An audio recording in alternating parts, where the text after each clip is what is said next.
Selamat pagi pendengar dimanapun Anda berada. Selamat siang untuk Anda yang berada di Indonesia bagian tengah dan timur. Dan juga di hari ini, hari Kamis 7 September 2023, pukul 10.14 waktu Indonesia Barat. Dan kami akan hadirkan bagaimana pentingnya pengawasan eksternal dalam pengelolaan koperasi.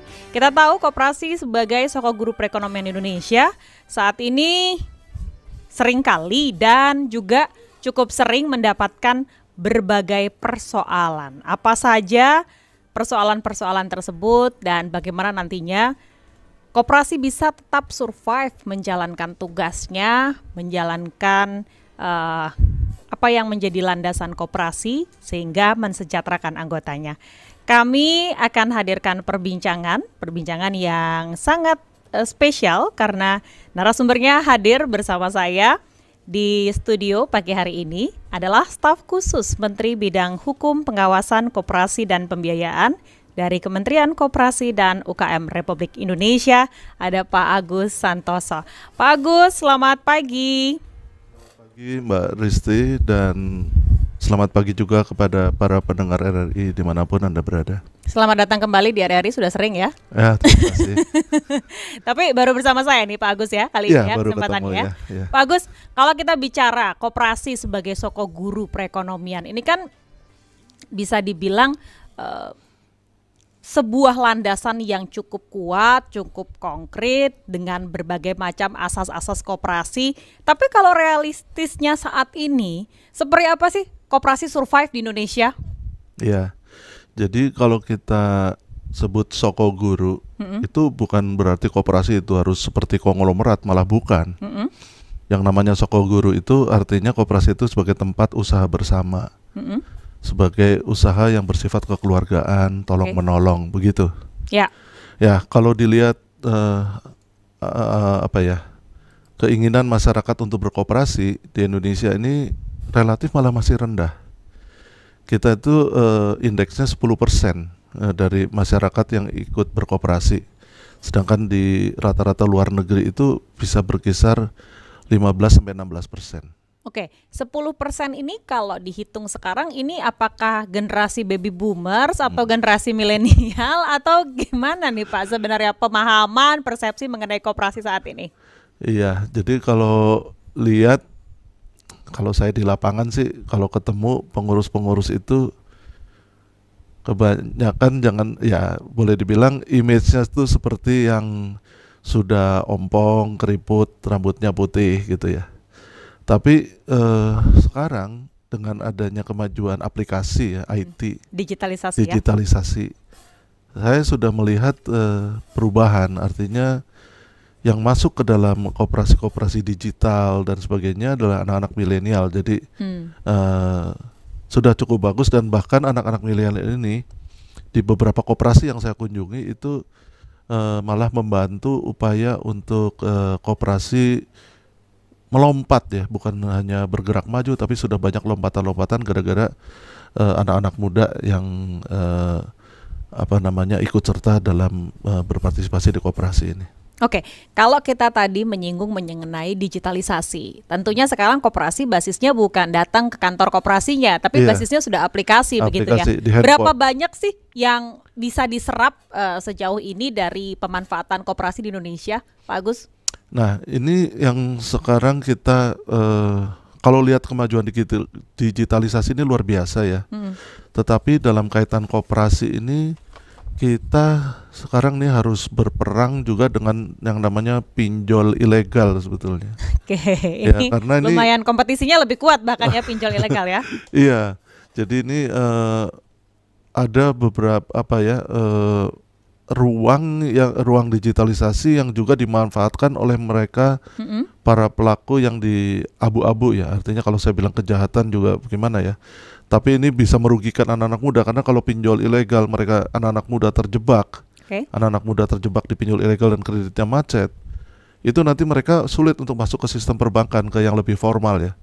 Karena akan tercatat bahwa mereka sudah pernah macet di suatu lembaga keuangan itu kan nanti ada di SLIK atau ada di ada catatan tersendiri begitu ya. Baik, apa sih Pak yang saat ini kalau kita bilang pembentukan koperasi modern saat ini yang menjadi dasar ataupun juga yang menjadi fungsi pengawasan sendiri dari Kemenkop UKM. Jangan dijawab dulu, kita masih akan lanjutkan perbincangan ini, pendengar dan pemirsa di seluruh Nusantara. Kami akan hadirkan setelah informasi berikut.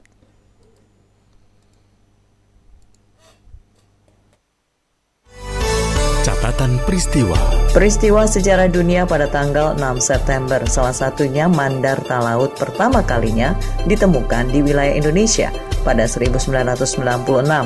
Burung mandar talaut hanya dapat dijumpai di Pulau Karakelang di Kabupaten Kepulauan Talaut, Sulawesi Utara, yang merupakan wilayah paling utara Indonesia yang langsung berbatasan dengan negara Filipina. Warna burung mandar talaut kehitaman dari warna dagu dan perut hingga penutup ekornya. Umumnya, burung ini memiliki warna mata merah dan paruh kuning terang dengan sepertiga bagian di ujungnya berwarna kusam. Dalam beberapa literatur, burung mandar talaut dinilai sebagai satwa endemik, yaitu spesies hewan yang biasanya sulit berkembang biak di luar wilayah geografis asalnya. Namun sayangnya, para peneliti harus mengatakan bahwa burung tersebut sudah punah karena perburuan liar dan adanya alih fungsi lahan hutan. Gerakan Non-Blok atau GNB terbentuk melalui konferensi tingkat tinggi pertama di Beograd, Yugoslavia pada 1 hingga 6 September 1961. KTT tersebut dihadiri oleh 25 negara, yakni Afghanistan, Aljazair, Yaman, Myanmar, Kamboja, Sri Lanka, Kongo, Kuba, Cyprus, Mesir, Ethiopia, Ghana, Guinea, India, Indonesia, Irak, Lebanon, Mali, Maroko, Nepal, Arab Saudi, Somalia, Sudan, Suriah, Tunisia, dan Yugoslavia. Negara-negara pendiri GNB ini sepakat untuk mendirikan suatu gerakan, bukan suatu organisasi, untuk menghindari diri dari implikasi birokratis dalam membangun kerjasama.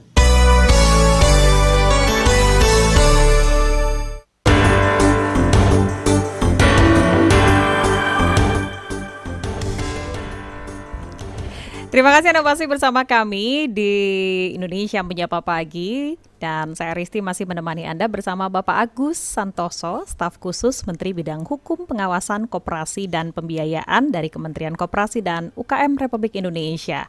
Anda juga nanti kami beri kesempatan untuk bisa berpartisipasi. Bagaimana sih sebenarnya pembiayaan UKM di wilayah Anda, pembiayaan juga dari koperasi, monitoringnya, ataupun juga ada hal-hal yang ingin Anda sampaikan langsung ke Pak Agus Santoso. Line teleponnya kami buka di 021 384 4545 386 6712 021 352 3172. Pak Agus, tadi kalau saya tanya, gimana sih pembentukan koperasi yang modern, pengawasannya seperti apa? Karena kalau sudah digital, artinya ini kan harus melibatkan tim IT. Nah, dari Kemenkop UKM sendiri, apakah sudah ada sistem IT yang cukup siap untuk mengawasi pinjol dan segala macamnya ini? Atau masih diserahkan ke OJK atau bagaimana nih? Ya, jadi pada dasarnya itu pengawasan untuk koperasi itu karena ini usaha bersama, secara filosofi koperasi ini berbeda dengan perbankan ya. Ya. Kalau perbankan itu kan penghimpunan dana masyarakat, ini yang mesti kita garis bawahi, masyarakat. Sehingga dia diawasi oleh pengawas eksternal yang sangat kuat, seperti OJK, ada BI-nya, ada LPS kalau BI kalau ada mismatch liquidity, LPS kalau ada terjadi misalnya gangguan sistemik atau gangguan keuangan sehingga dia harus dibubarkan atau harus dilikuidasi sehingga nasabah-nasabahnya itu ada penjaminan oleh LPS. Ya. Ini berbeda dengan koperasi. Koperasi ini adalah kepercayaan yang dilakukan oleh anggota dari anggota untuk anggota kepada anggota. Jadi pertahanan pengawasan pertama itu ada di pengurus dan pengawas yang berasal dari anggota itu sendiri gitu. Ini prinsip yang dari dulu tidak berubah ya? Nggak berubah, nggak boleh berubah ini. Ini harus usaha bersama ini harus menjadi dasar utama dari kita berkoperasi ini. Oke, dan saya ingat ada di episode akhir pembagian SHU itu ya yang nantinya akan mengarah ke situ. Ya, dia tentu ada. Jadi kalau mereka pinjam uang, sebetulnya kalau di koperasi ini kalau pinjam uang seharusnya pinjam uang simpan pinjamnya sendiri. Saya misalnya nyimpan 1 juta, ya kalau pinjam 1 juta gitu maksimum uang sendiri. Jangan saya meminjam uang teman saya, nanti kalau teman saya minjem gimana gitu ya. Tapi kalau sudah diatur bahwa saya boleh maksimum misalnya 3 kali pinjaman saya, berarti ada mungkin kan ada yang mengendap ya. Dia kan kalau koperasi juga mungkin kan berjenjang. Ada orang yang selalu nabung aja ngarepin hasil bunga dan SAU. Ada orang yang memang nabung pinjam gitu. Nah, ini kan secara risk management, secara treasury kan bisa dihitung. Ya. Nah, seperti itu. Jadi balik lagi ke pertanyaan tadi, yang bertanggung jawab penuh dalam koperasi itu sebetulnya pengurus dan pengawas dulu. Ya, baik. Gitu. Pak, ada pendengar yang sudah bergabung, saya langsung sapa saja dari Jember, Pak Ahmad Abdullah. Pak Abdullah, selamat pagi. Halo, selamat pagi juga. Iya, mantap sekali suaranya nih. Sumber Bapak Agus yang saya hormati. Silakan, apa nih Pak Abdullah? Salam sehat selalu ya Pak Agus. Ya Pak, sama-sama.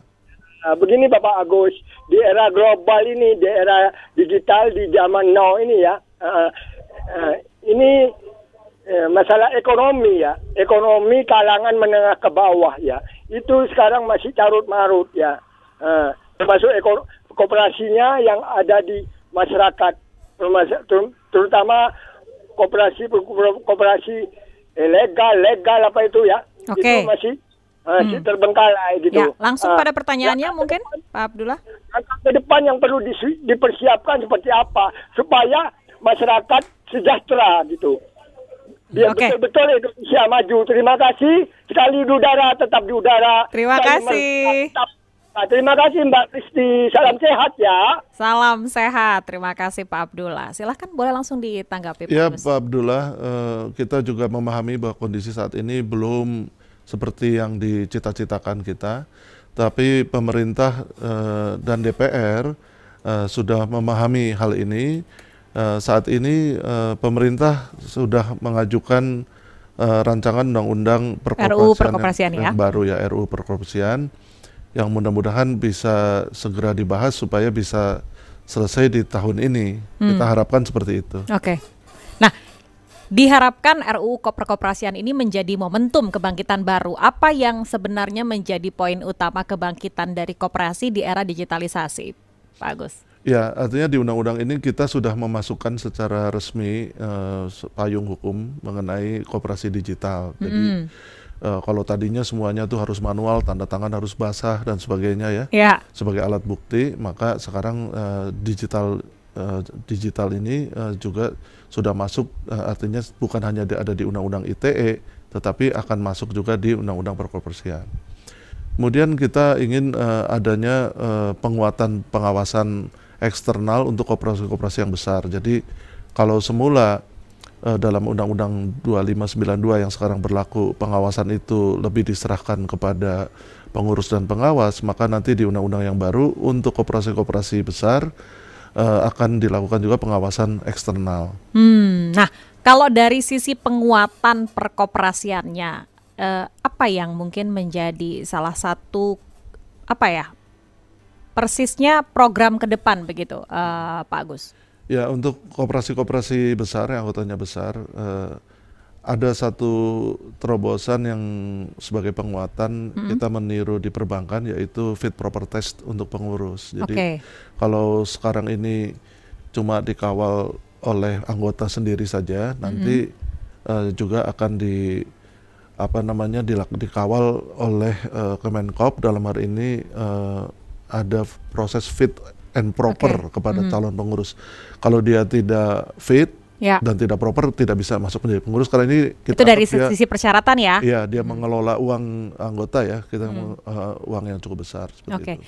Dari sisi LPS koperasinya seperti apa nantinya Pak? Ya, LPS koperasi kita sudah masukkan juga dalam draft RUU itu.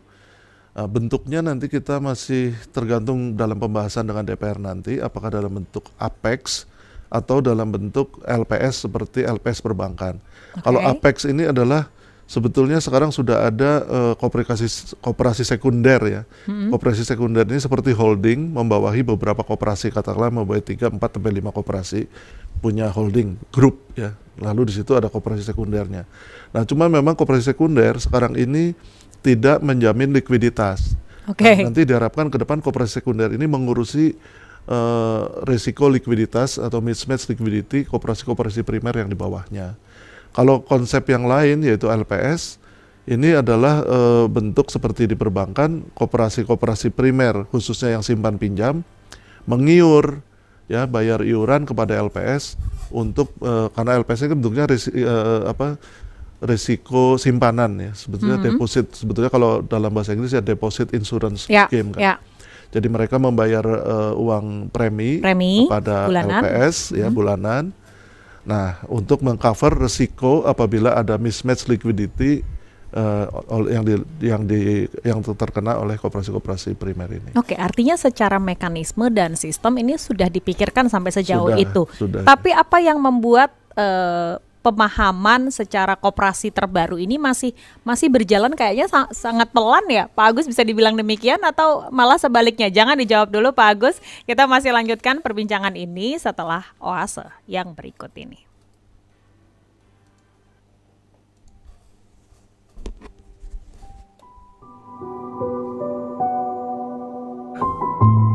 Kita perlu ingat satu asumsi yang paling dasar dalam membangun toleransi, yaitu bahwa orang itu mau bertoleransi kepada pihak lain kalau dia merasa yakin dengan keamanannya sendiri. Kalau dia merasa aman, dia akan sanggup mentolerir pihak manapun karena dia merasa aman. Tapi ketika orang merasa terancam, apapun yang dipersepsikan sebagai ancaman itu, maka orang akan cenderung untuk pasang kuda-kuda atau kemudian melakukan preemptive action untuk mendahului, menyerang dan sebagainya. Ini sebetulnya yang menjadikan problem toleransi bukan hanya di Indonesia tapi di semua masyarakat di belahan dunia manapun. Nah, maka yang pertama-tama harus kita tegakkan bersama-sama adalah prinsip kesetaraan hak dan martabat di antara sesama kita ini. Bahwa setiap orang di hadapan yang lain dengan latar belakang apapun harus setara, harus sama hak dan martabatnya. Karena dalam negara bangsa modern ini semua orang adalah warga negara yang harus setara di depan hukum.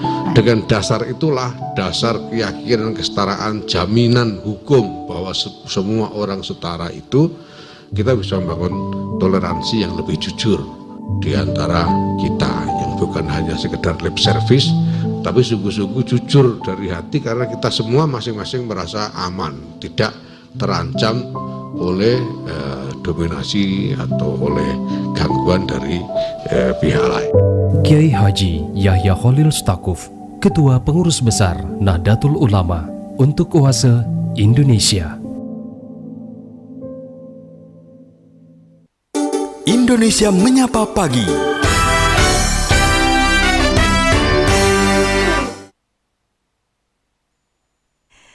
Kami hadir kembali di dialog bersama Kementerian Koperasi dan UKM Republik Indonesia. Ada Pak Agus Santoso, staf khusus Menteri Bidang Hukum, Pengawasan, dan Pembiayaan. Ini kalau dilihat dari tugas Bapak ini mengawasi, kemudian membiayai, ini tugas yang menyenangkan ya Pak ya, dua-duanya untuk yang menerima begitu ya. Iya. Tapi apa sih yang membuat kemudian masyarakat bisa percaya lagi kepada koperasi? Karena kan sempat banyak juga kasus-kasus, cerita-cerita manajemen koperasi yang mungkin adalah persoalan oknum ya, tapi merembet kemana-mana. Anda juga masih bisa berpartisipasi 3844545, 3866712.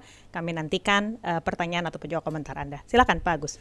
Ya, jadi di dalam RUU perkoperasian nanti kita juga mengusulkan ada suatu badan khusus ya, terpisah dari Kemenkop, yang kita sebut semacam OJK-nya koperasi, yaitu Otoritas Pengawasan koperasi simpan pinjam ya, khususnya simpan pinjam ini yang genrenya atau jenis usahanya itu mirip dengan perbankan ya. Bedanya kalau yang koperasi yang diawasi oleh otoritas khusus ini adalah koperasi yang closed loop. Kalau yang open loop, yang badan hukumnya koperasi tapi usahanya seperti bank itu diawasi OJK. Oke. Ya, itu seperti misalnya koperasi usaha keuangan. Jadi ini otoritasnya terbagi masing-masing? Ya, terbagi. Nanti berkoordinasi dengan siapa? Ya tetap, nanti kita seperti sekarang kalau untuk yang di perbankan atau untuk keuangan, Kemenkop juga ada di suatu wadah koordinasi yang dipimpin OJK, semua termasuk juga aparat penegak hukum dan pengawasan perbankan, non-bank, asuransi juga ada di situ, termasuk PPATK juga ada di situ. Jadi kalau forum koordinasinya itu memang ada tersendiri, tetapi otoritas masing-masing juga ada tersendiri, sehingga ini akan membentuk suatu ekosistem pengawasan. Gitu. Nah, pengawasan ekosistemnya terbentuk, lalu ada forum, sehingga mudah-mudahan fraud ke depan bisa lebih berkurang. Karena untuk oknum integritas pengurus sudah ada fit proper, laporannya sudah digitalized kan, laporannya. Dan bisa diakses ya oleh seluruh bisa, ini ya. dengan sangat mudah terbuka, sekarang ya? Harus terbuka ya. Jadi kalau ada transparansi di situ. Digital kan berarti transparan. Terus fit proper kan berarti dia sudah kita nilai, ada penilaian untuk entry ya, entry masuknya. Kemudian pelaporan, terus ada supervisory body, ada otoritasnya gitu ya. Kemudian ada forum pengawasan. Jadi mestinya sih ke depan koperasi, kita kepingin koperasi itu seperti bank lah, bisa dipercaya seperti halnya masyarakat percaya ke perbankan. Tapi itu semua masih di bawah kementerian? Kementerian nanti lebih kepada pembinaan, perizinan. Lalu otoritasnya siapa yang menjalankan? Badan tersendiri? Badan tersendiri seperti OJK. Ya. Oke. Gitu. Nah, ketika nanti muncul lagi badan tersendiri, sementara kementerian juga punya tugas tersendiri, nanti apa tidak saling tarik-menarik juga tuh Pak Agus ujungnya? Ya mestinya sih enggak ya, karena kalau yang pengawasan ini sebetulnya kalau boleh dibilang lebih mikro individual. Jadi seperti akuntan publik ini. Ya, jadi koperasi nanti pertama dia diawasi oleh pengawas. Lalu ada pengawas eksternal, yaitu yang namanya akuntan publik. Lalu ada pengawas eksternal lagi yang namanya otoritas. Gitu. 3 lapis. Baik, kami undang Anda kembali untuk bisa partisipasi 021-384-4545, 386-6712 ataupun juga melalui pesan WhatsApp 081-399-399-888. Ada beberapa pesan singkat yang sudah masuk ya. Saya akan coba bacakan. Ini dari Ibu Nirna di Kendari ya. Bagaimana sih sekarang kalau misalnya ada masalah di koperasi, kemana kami harus melapor? Karena biasanya kalau ke manajemennya sudah saling kong kali kong mungkin maksudnya ya. Itu kira-kira seperti itu. Silahkan, gimana nih Pak? Lapornya ke siapa nih kalau badannya belum terbentuk gitu ya? Jadi kalau sekarang ini koperasi itu ada 3 layer. Yang pertama koperasi, jadi Ibu di Kendari ini harus memastikan atau harus paham bahwa koperasi yang Ibu ikuti itu apakah koperasi lokal, koperasi provinsi, atau koperasi primer nasional. Kalau dia koperasi lokal, berarti izinnya dari kepala dinas koperasi di kabupaten atau kota, maka lapor kepada kepala dinas koperasi di kabupaten atau di kota. Tapi kalau yang diikuti oleh koperasi primer provinsi, maka lapornya kepada kepala dinas provinsi di tingkat 2. Kalau di koperasi primer nasional, lapornya kepada kami di Kemenkop. Begitu. Nah, kemudian dari proses melapor, ini saya melanjutkan ya, nantinya akan diproses seperti apa sih Pak? Mungkin juga boleh diceritakan. Oh, tapi sudah ada yang bergabung ternyata di ujung telepon, saya terima saja. Bu Dinda, selamat pagi, apa kabar? Pak kabar, aduh kenapa Bapak lihat sini. Pagi Mbak Risi, kabar baik, Mbak Risi juga baik ya? Iya dong. Gimana Bu Dinda, apa yang mau disampaikan nih ke Pak Agus pagi-pagi? Bapak Agus ya? Bapak Agus, selamat pagi. Assalamualaikum ya. Pak, sering sekali dengar nama koperasi begitu ya. Nah ini untuk koperasi simpan pinjam ini, kalau boleh tahu itu yang koperasi simpan pinjam ini namanya apa begitu, nama koperasi simpan pinjamnya itu yang betul yang mana, dan apa persyaratan untuk menjadi anggota koperasi simpan pinjam. Karena banyak yang mengatasnamakan koperasi, tapi setelahnya itu menjerat masyarakat, begitu Bapak. Okay. Ada pengalaman pribadi mungkin Bu Dinda? Justru saya melihat tetangga yang punya pengalaman pribadi yang menjadi anggota koperasi itu sampai habis-habisan, Mbak. Oke. Baik kalau itu yang jadi pertanyaan, kasihan jadinya ya kalau lihat yang contoh seperti itu. Ya, terima kasih. Terima kasih Mbak Bu Dinda di Bogor. Nah, ini kalau bicara mengenai balik lagi ya, fungsi pengawasannya nanti akan seperti apa gitu ya Pak ya. Mungkin menjawab yang ditanyakan Bu Dinda, kalau misalnya OJK bisa mengecek apakah lembaga pinjaman ini legal atau ilegal begitu ya. Nah, koperasi ini juga bisa dicek di OJK langsung begitu? Atau bagaimana? Kalau koperasi bukan di wilayah OJK, kecuali yang di wilayah OJK adalah koperasi yang open loop, yang artinya menyelenggarakan jasa keuangan. Itu diawasi OJK, bukan diawasi Kemenkop. Kalau yang di bawah Kemenkop ini adalah koperasi yang closed loop. Jadi kalau Bu Dinda mau ikut ke koperasi simpan pinjam, karena ini sifatnya adalah usaha bersama, jadi tidak boleh misalnya koperasi simpan pinjam itu sebenarnya dia tidak boleh mengiklankan gitu. Kami memberikan ini seperti bank ya, nggak boleh, karena itu berarti open loop. Kalau yang closed loop ini dia biasanya dari ke mulut, dari pertemanan gitu, coba yuk ikutan ini nih, kooperasiku bagus nih, gitu. Lalu dia merasakan dulu ya, oh iya ya, dia kenal, dia datang ke kantornya beberapa kali, dia lihat tetangganya, oh iya nih memang simpan pinjam bisa dilakukan. Jadi dia harus lebih engage ya, bukan seperti bank begitu. Kita boleh masuk ke bank mana saja gitu ya. Kalau koperasi jangan. Koperasi itu Bu Dinda harus paham betul, lihat ada izinnya apa enggak, operasionalnya gimana.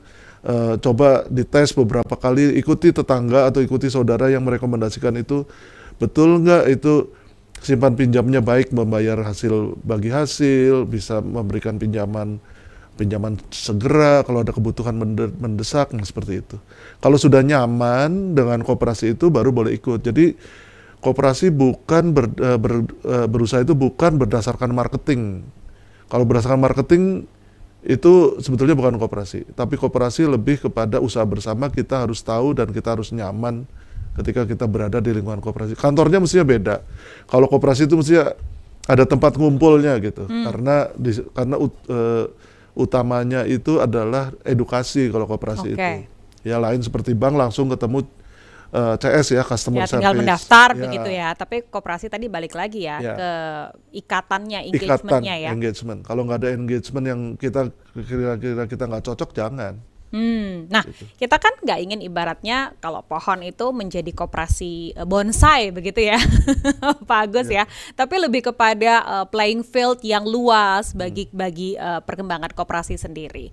Apa yang mungkin bisa membuat masyarakat semakin percaya dengan apa yang dilakukan oleh Kemenkop UKM, dengan apa yang dilakukan oleh Pak Agus dan kawan-kawan di kementerian begitu, untuk membawa koperasi pada era jaya-jayanya di saat digitalisasi ini. Iya. Kalau sekarang ini Pak Menteri Koperasi, Pak Teten Mas Duki itu menginginkan koperasi yang kita sebut sebagai koperasi modern itu adalah mengkorporatisasi potensi masyarakat individu untuk bergabung. Jadi misalnya bidang peternakan atau pertanian gitu ya. Ketimbang satu peternak ini dari A sampai Z, mulai mengawinkan domba sampai bikin sate domba, ya kan? Lebih baik mereka berhimpun dalam koperasi. Ada satu terobosan yang dibuat Pak Menteri Teten Mas Duki adalah koperasi multi pihak. Artinya apa tuh multi pihak? Koperasi multi pihak ini sebetulnya tetap kita usaha bersama, tetapi kita mengkelompok-kelompokkan anggota. Ada anggota investor. Karena dia katakanlah yang memberikan pembiayaan, investor ini kan misalnya di sektor peternakan domba ya, investor ini kan nggak usah piara domba, yang piara domba kan nanti pelaku-pelaku peternakannya nih anggota.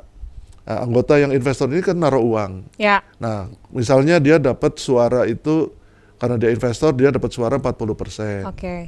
Kemudian yang supplier pakan, supplier pakan banyak nih yang supplier rumput, ampas tahu, kulit kacang dan sebagainya.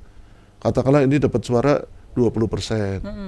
Kemudian yang hilirisasi, misalnya tukang sate, domba dan sebagainya, gitu, mungkin 20%. Pengepul domba mungkin 20%.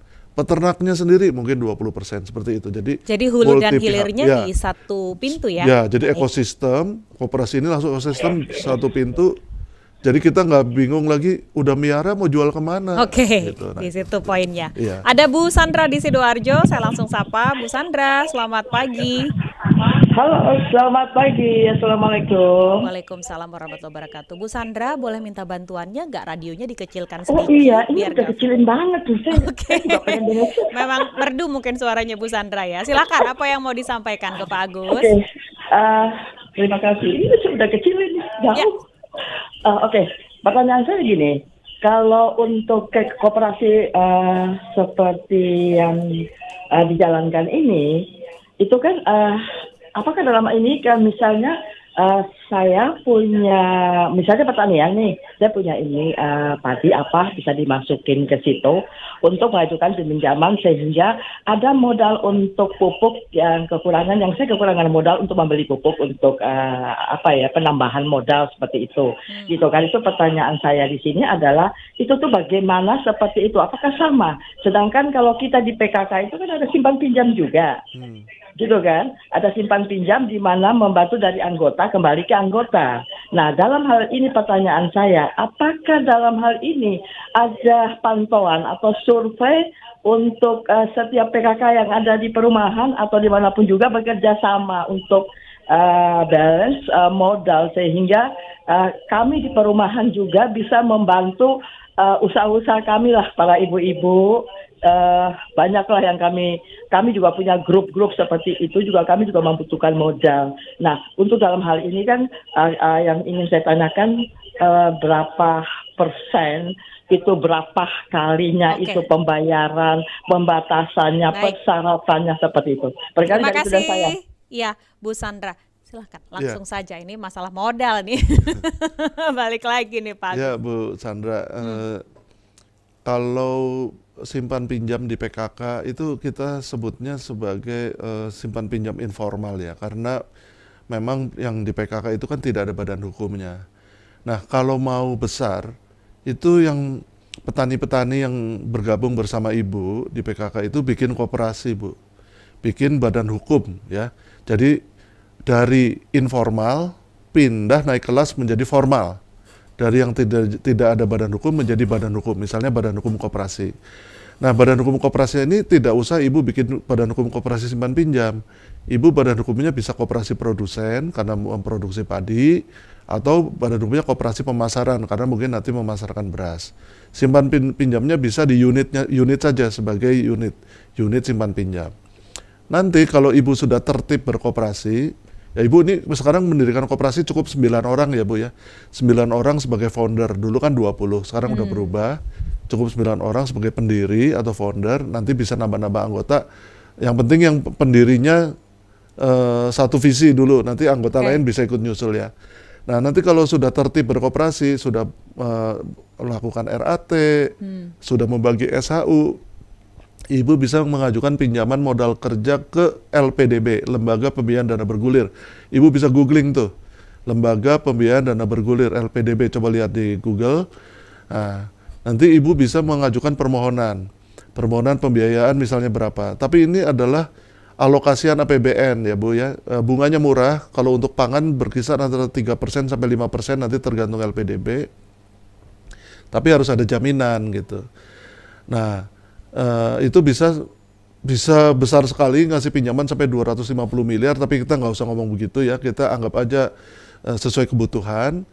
Jadi Ibu dirikan koperasi sekarang, pergi ke notaris yang sudah dikenal, bersama 9 orang, bikin dulu rapat pendirian koperasi 9 orang, nanti atas dasar rapat pendirian koperasi itu tentukan nama, tentukan tujuan, tentukan pengurus, pergi ke notaris, nanti bikin badan hukum, notaris akan membawa itu ke Kemenkumham.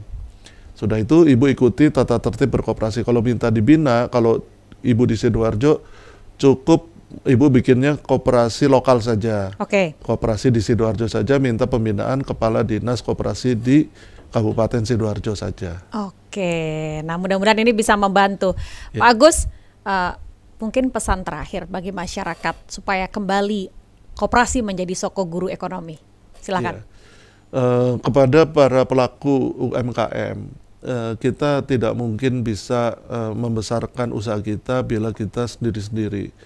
Dari A sampai Z, dari petani sampai jual lontong sayur kan nggak mungkin ya. Jadi sebaiknya kita bergabung. Kalau memang petani, tetaplah bergabung pada kelompok tani. Lalu kelompok tani ini bergabung menjadi satu badan usaha, badan hukum formal, yaitu berkoperasi. Supaya pembiayaannya nanti bisa secara simultan. Kalau individual bisa mendapatkan kredit usaha rakyat, KUR, bunganya cuma 6%, itu juga subsidi dari Kementerian Koperasi 10,5%, sehingga bunganya 6%, itu untuk individunya. Bikinlah nanti KUR cluster, jadi bersama-sama bisa KUR pertanian. Jadi lebih mudah ya Pak ya? Kemudian koperasinya nanti bisa dibantu oleh LPDB, Lembaga Pembiayaan Dana Bergulir Koperasi. Ya, mudah-mudahan ini menjadi insight bagi Anda yang ingin terus memajukan koperasi Indonesia, dan kita harapkan koperasi ini bisa adaptif ya Pak Agus terhadap perkembangan, kemudian juga terhadap perubahan, dan RUU perkoperasian ini bisa benar-benar diwujudkan ya. Jadi menghindari Undang-Undang Nomor 25 tahun 92. Terlalu lama, udah obsolete. Sudah tidak sesuai dengan perkembangan zaman. Terima kasih juga untuk Anda yang sudah menghubungi kami melalui telepon dan juga pesan WhatsApp. Mohon maaf tidak semua dapat kami udarakan karena keterbatasan waktu, dan kita kembalikan kejayaan koperasi di Indonesia. Pak Agus, terima kasih banyak sudah bersama kami. Sering-sering main ke RRI. Siap. Pada para pendengar semua, terima kasih sudah mendengarkan siaran kami pada pagi ini. Sukses terus Pak Agus. Selamat pagi. Assalamualaikum. Waalaikumsalam. Terima kasih untuk kebersamaan kita sejak jam 7 pagi tadi. Saya Risti Rustarto pamit undur diri dari ruang dengar Anda. Salam sehat, salam semangat, dan terus juga bagaimana kita wujudkan apa yang menjadi slogan dari ASEAN saat ini, karena Jakarta menjadi tempat penyelenggaraan ASEAN ke-43 ASEAN Matters Economic Off-Road. Saya Risti Rustarto, selamat pagi, sampai jumpa.